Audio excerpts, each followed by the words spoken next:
ছোট্ট রাজা আর দয়ালু রানী।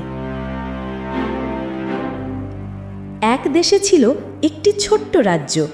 সেই রাজ্যের ছিল এক তরুণ রাজা আর স্নেহভরা এক রানী।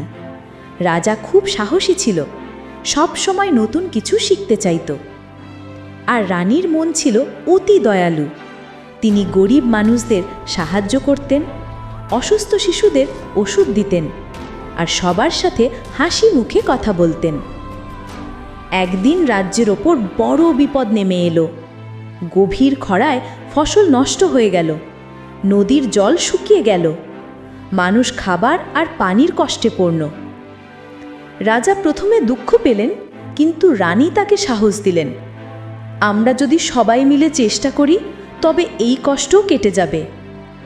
রাজা তার সৈন্য আর প্রজাদের নিয়ে দূরের জঙ্গল থেকে কাঠ কেটে নদীর পাড়ে বাঁধ তৈরি করলেন।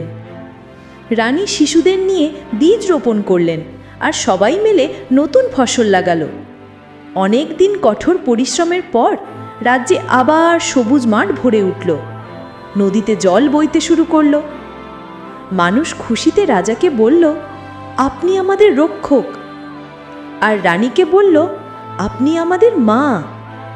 তখন রাজা রানী দুজনেই বললেন, আমাদের শক্তি কেবল আমাদের নয়, সবার মিলিত প্রচেষ্টায়। একসাথে থাকলে কোনো কষ্টই বড় নয়।